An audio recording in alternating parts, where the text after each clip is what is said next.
ప్రభాస్ అభిమానులు ఎప్పుడెప్పుడా అని ఎదురు చూస్తున్న రోజు రాని వచ్చేస్తుంది. క్రేజీ డైరెక్టర్ ప్రశాంత్ నీల్ తెరకెక్కించిన సలార్ సినిమా విడుదలకు సిద్ధమైంది. డిసెంబర్ 22న ప్రపంచవ్యాప్తంగా సలార్ విడుదల కాబోతుంది. ఈ నేపథ్యంలో ఈ మూవీ టికెట్ ధరలు పెంచేందుకు తెలుగు రాష్ట్రాలు అనుమతి ఇచ్చాయి. సలార్ మూవీ ప్రీమియర్ షోలకు తెలంగాణలో అనుమతి లభించింది. ఇప్పటికే బుకింగ్స్ మొదలు కావడంతో టికెట్ల కోసం అభిమానులు థియేటర్స్ కు పరుగులు తీస్తున్నారు. తెలంగాణ మల్టీప్లెక్స్ లో 100 రూపాయలు, సింగిల్ థియేటర్ లో 65 రూపాయలు పెంచుకునేలా ప్రభుత్వం గ్రీన్ సిగ్నల్ ఇచ్చింది.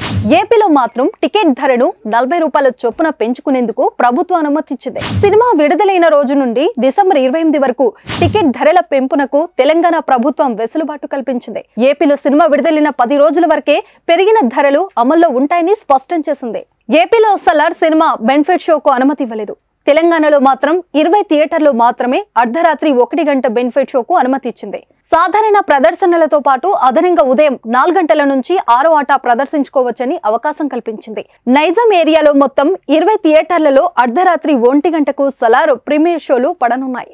హైదరాబాద్ లో దాదాపు 12 థియేటర్లలో బెనిఫిట్ షోలు పడనున్నాయి. కూకట్పల్లిలో నెక్సిస్ మాల్, బ్రహ్మరాంబ, మల్లికార్జున, అర్జున్, విశ్వనాథ్, గచ్చిబౌలిలో AMB cinema, RTC cross road లో సంధ్య 70mm, సంధ్య 35mm, దిల్సుఖ్ నగర్ రాజధాని డీలక్స్, మూసాపేట శ్రీరాములు, ఎర్రగడ్డ గోకుల్, మల్కాజిగిరి శ్రీ సాయిరాం థియేటర్లలో అర్ధరాత్రి షోలు పడనున్నాయి. వీటితో పాటు రాష్ట్రంలోని పలు ప్రాంతాల్లో ప్రీమియర్ షోలు వేయనున్నారు. ఖమ్మంలో ఎస్విసి తిరుమల, వినోద్, వెంకటేశ్వర కరీంనగర్, నటరాజు నల్గొండ, ఎస్విసి విజయ నిజామాబాద్, మహబూబ్ నగర్ లో వెంకటేశ్వర శ్రీనివాస్, వరంగల్లోని రాధిక థియేటర్స్ లో కూడా బెనిఫిట్ షోలు పడనున్నాయి. కొద్ది రోజుల క్రితం నుంచే ఓవర్సీస్ తో పాటు దేశంలోని పలు ముఖ్య పట్టణాల్లో అడ్వాన్స్ బుకింగ్స్ మొదలయ్యాయి.